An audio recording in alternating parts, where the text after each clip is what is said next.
Level 1 का 15th problem देखिए।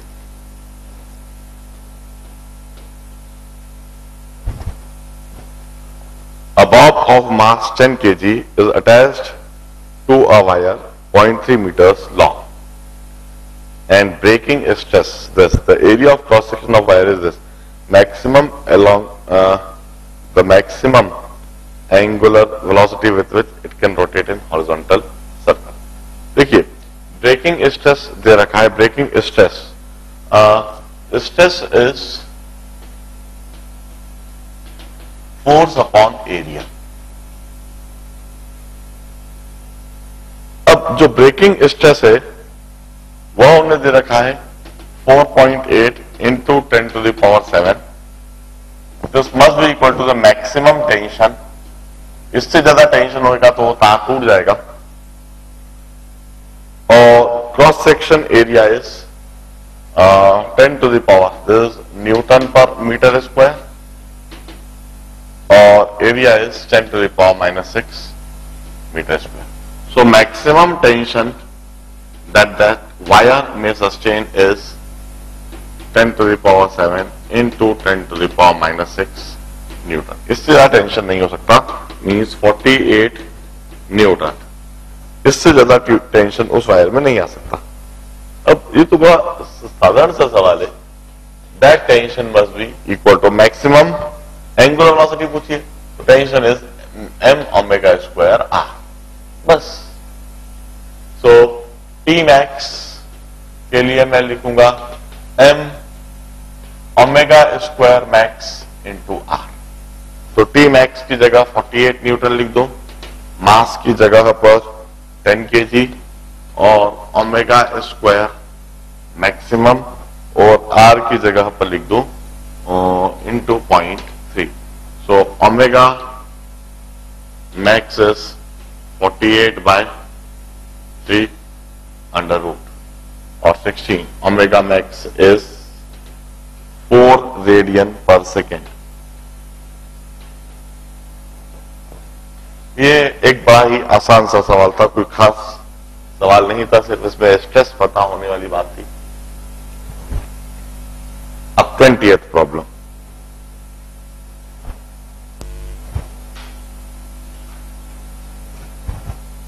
A particle moves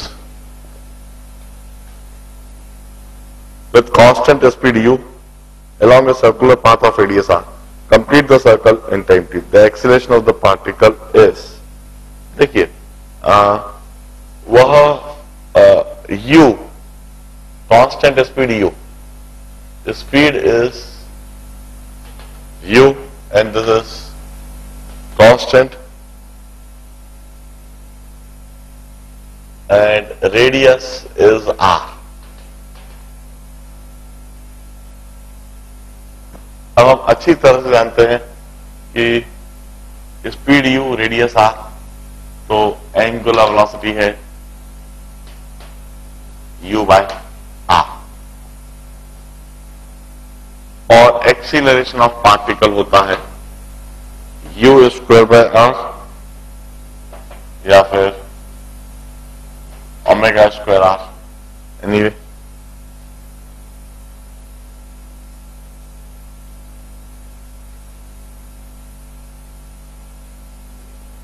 अब मुझे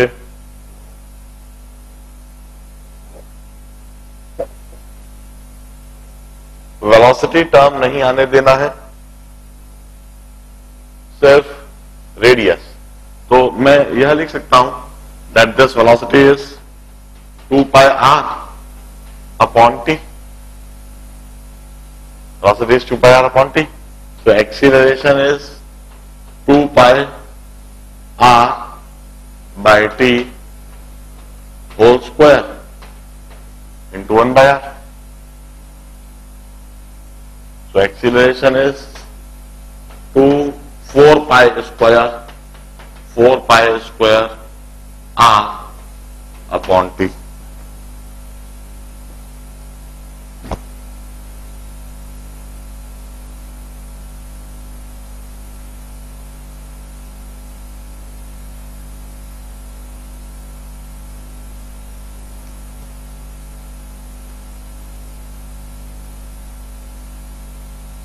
दोनों लिख रखा है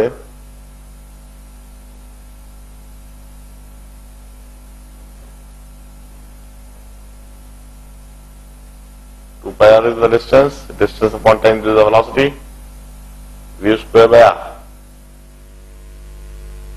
Fact here is t square and then 2 pi r by t. कौन ने u लिख दिया है? 2 pi r by t को u लिख देंगे तो ये हो जाएगा 2 pi u upon t. इस तरह से जो आंसर देखने लगेगा, acceleration is 2 pi r, 2 pi u upon t. This is the acceleration. 2 pi square r by t square. और फिर 2 pi r by t को हमने u लिख दिया है बस. Hence the answer is 2 pi u by t.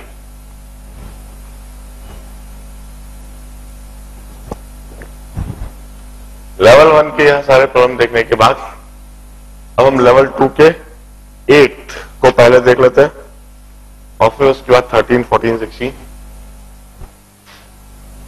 8.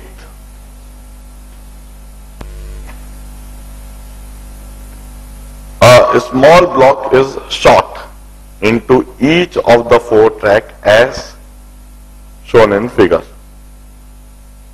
Each of the track rises to the same height with the speed v. The speed with which the block enters the track is same in all cases. The highest point of the track, the normal reaction is maximum n. देखिए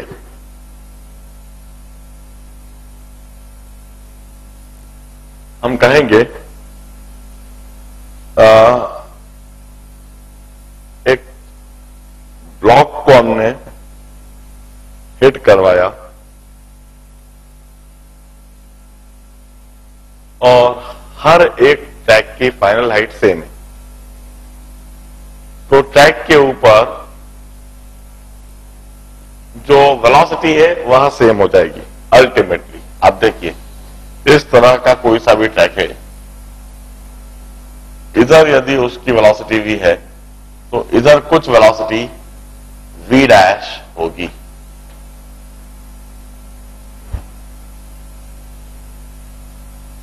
track के top most point पर यदि इधर velocity v है तो, और इस v और v डैश को हम रिलेट कैसे करेंगे? एनर्जी कंजर्वेशन से. Half mv square equal to mgh plus half m v dash square. If v is same in all case and h is the same in all case, then v dash is also same in all the case.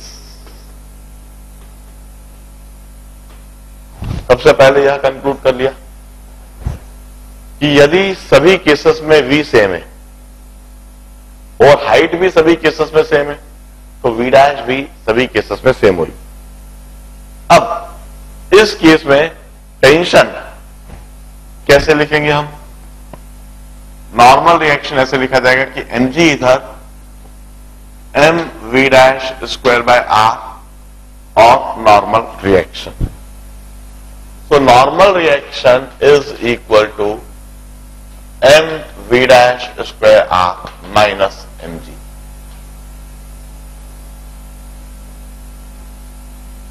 अब जरा सोचिए, यह normal reaction के लिए generalised expression होगा. हम कहते हैं mg माइनस mg हर एक केस में दिखेगा, m हर एक केस में दिखेगा सेम है, v डैश हर एक केस में सेम है. तो अब नॉर्मल रिएक्शन R पर डिपेंड करा.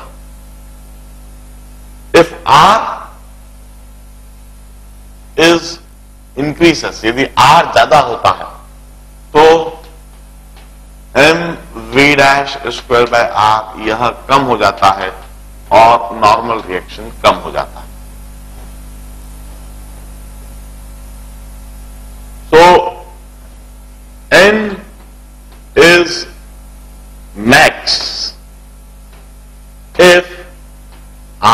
is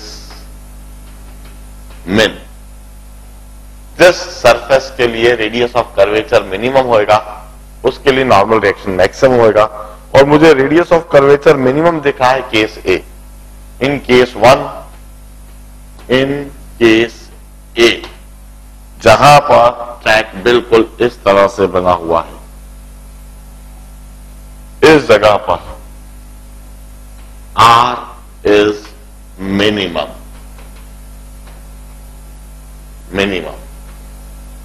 and hence N is maximum.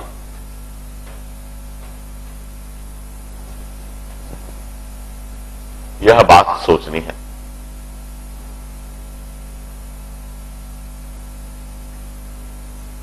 बड़े ध्यान से समझिए, 13th, 14th, 15th ऑब्जेक्टिव इसके बाद कर डालू, लेवल 2 के।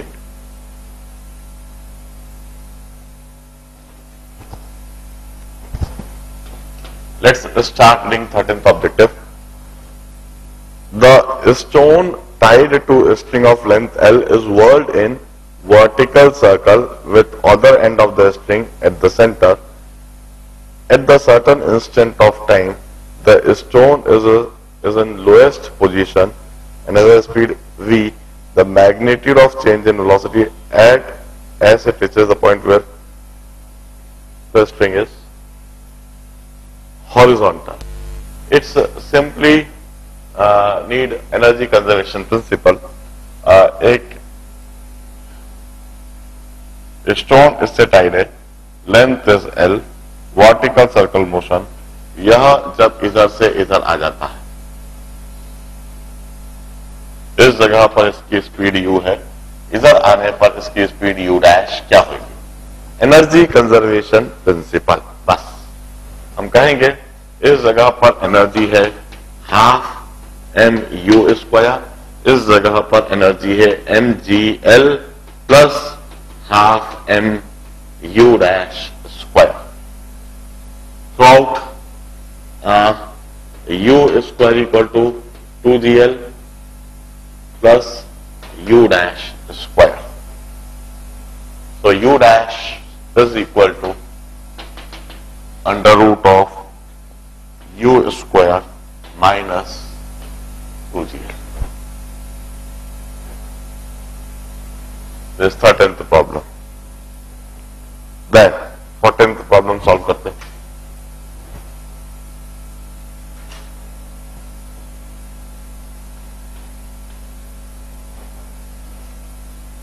A long horizontal rod has a bead which can slide along its length at the initially placed at distance L from end A of the rod. The rod is set in angular motion about A with constant. हाँ 13 का answer match नहीं हो रहा। ऐसी बात कर रहे हो क्या? 13 का आंसर the stone, मैं एक और बार 13 पढ़ लेता हूं फिर। The stone tied to a string of length L is whirled in vertical circle with other end of the string at the center.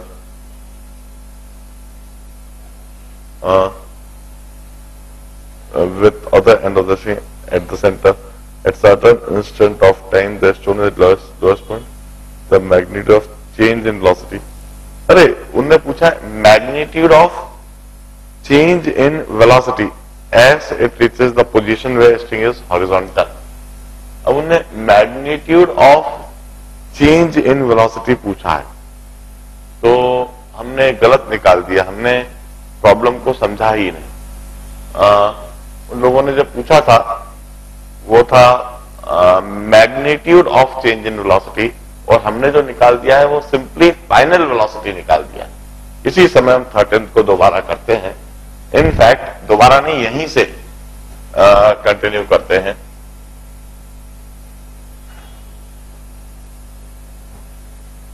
Magnitude of change in velocity, तो initial velocity is v1 and this is u into I cap, and final velocity is v2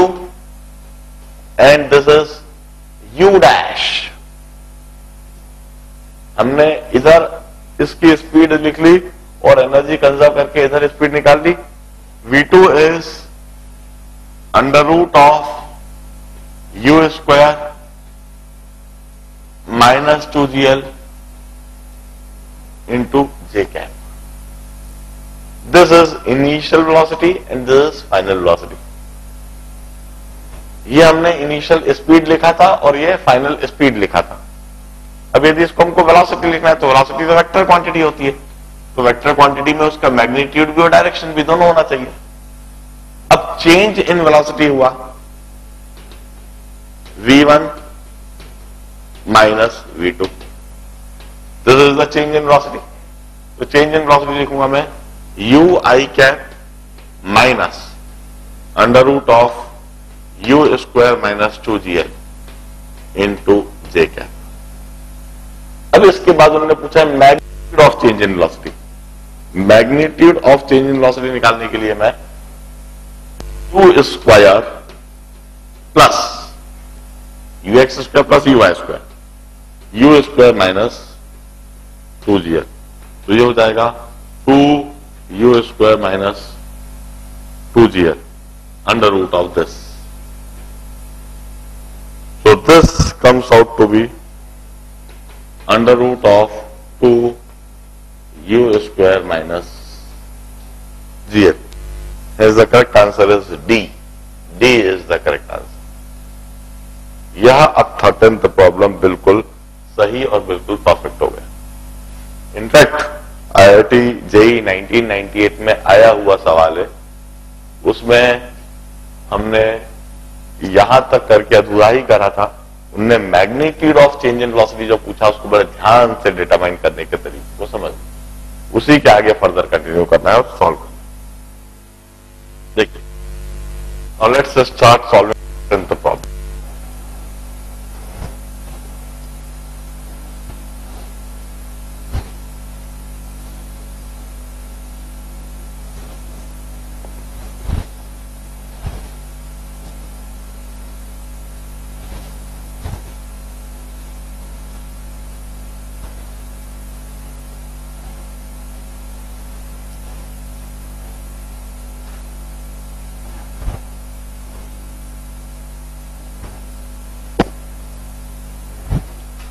Start reading it. A long horizontal rod has a bead which can slide along its length and initially placed at distance L from one end of the rod. यह rod है।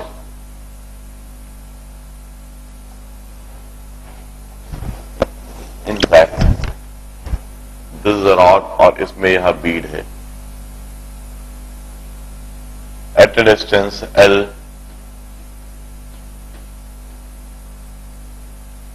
From one end of the rod A. The rod is set in angular motion about A with constant angular acceleration alpha. If coefficient of friction between rod and the bead is mu, gravity is neglected after what time after which bead starts slipping? कितने समय के बाद यह Beed slip करने लगेगी? देखिए, अब हम कहते हैं इस बीड पर दो एक्सीलरेशन लगेंगे।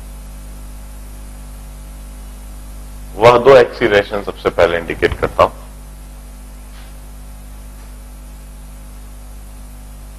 बड़ा इंटरेस्टिंग सवाल बन गया है ये।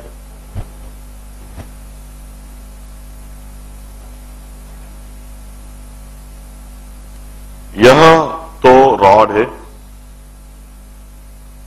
कांस्टेंट एंगुलर एक्सीलरेशन अल्फा,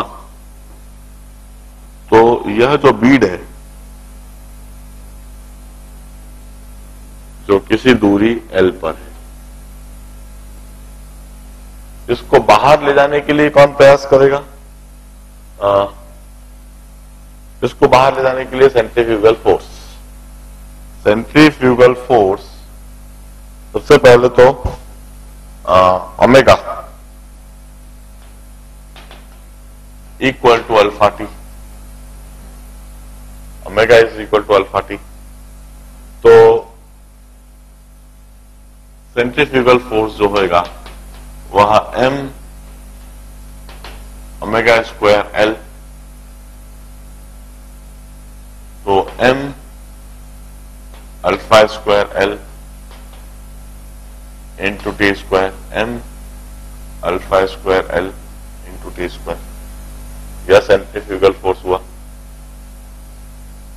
इसकी वजह से वह बीट बाहर जाने की कोशिश करेगा, मगर इसके साथ में इस पर एक टेंजेंशियल एक्सीलरेशन भी लगेगा। यह टेंजेंशियल एक नॉर्मल रिएक्शन रॉड का जो इसको टेंजेंशियल डायरेक्शन में एक्सीलरेट करेगा, और वह टेंजेंशियल एक्सीलरेशन जो होगा वह अल्फा इंटू एल। तो normal reaction is m into tangential acceleration, that is m alpha into L.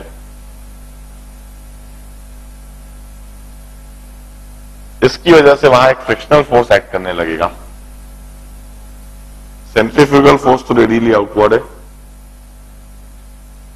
और एक फ्रिक्शनल फोर्स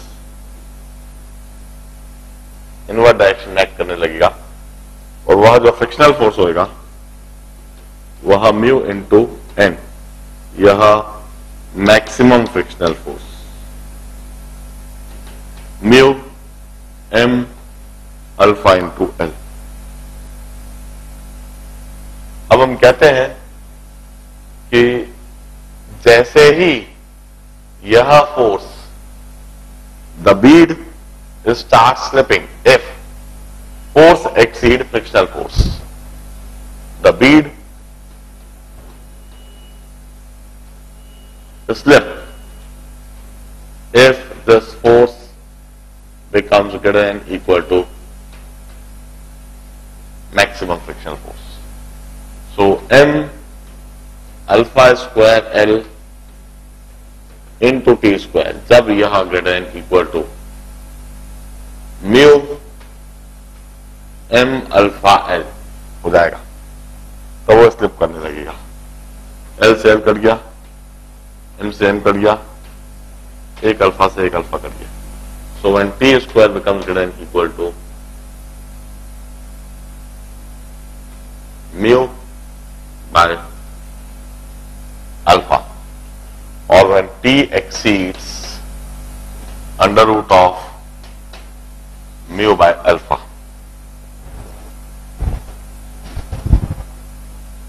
14th प्रॉब्लम में when t exceeds mu by alpha, यह under root of mu by alpha, this is the correct answer. बड़े ध्यान से पूरे problem का solution देखिए।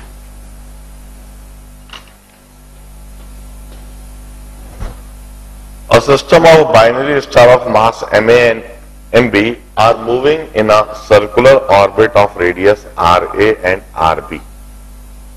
If ta and tb are the time period of masses ma and mb, then respectively, देखिए इस problem को हम ग्रेविटेशन के लिए छोड़ देते हैं।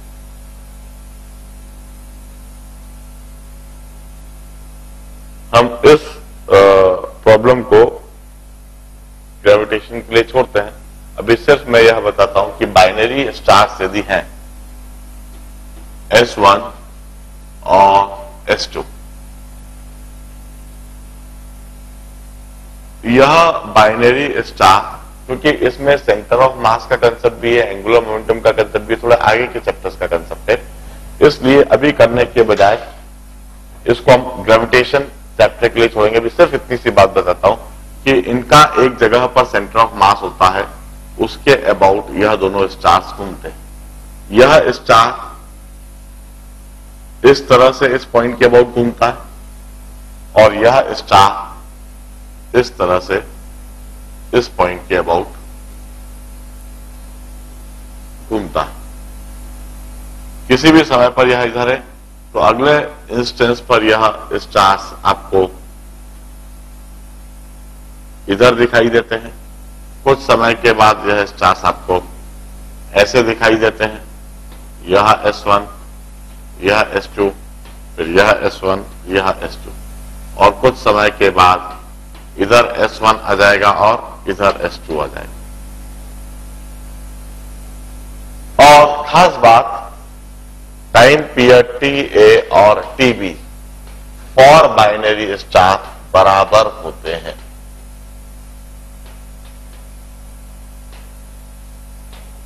ऐसा क्यों होता है? ये डिस्कशन हम सर्कुलर मोशन में करने के बजाय ग्रेविटेशन में करेंगे, क्योंकि the concept involve in this problem needs the knowledge of angular momentum as well as centre of mass. इसके अलावा और कोई डाउट हो तो हम डिस्कस करते हैं, अदरवाइज सर्कुलर मोशन को हम इस स्टेज पर लाकर बिल्कुल फिनिश डिक्लेयर करते हैं। ऑल्दो सर्कुलर मोशन के हमने इतने प्रॉब्लम्स और इतने अच्छे अच्छे लेवल के प्रॉब्लम्स डिस्कस कर लिए हैं दैट दिस इज सफिशिएंट। इसमें हमने IIT JEE में पूछे गए सवालों को भी डिस्कस करा, काफी अच्छे सवाल डिस्कस हुए हैं। इस लेवल पर यदि आप सर्कुलर मोशन कर लेते हो तो कोई सी भी एग्जामिनेशन में किसी भी तरह का सर्कुलर मोशन पर पूछा गया सवाल आप अवश्य करोगे। एनीवे, इस सर्कुलर मोशन को हम एडअप करते हैं जब आगे हम रोटेशनल डायनामिक्स, रोटेशनल काइनेमेटिक्स पढ़ते हैं। तो अभी जब आगे के चैप्टर पढ़ोगे तो और भी स्ट्रांग होता चला जाएगा। अब आप सर्कुलर मोशन पर इतनी ही मेहनत कीजिए। अब इससे आगे इस चैप्टर में समय देने के बजाय now start devoting your time over WPE, और फिर मैं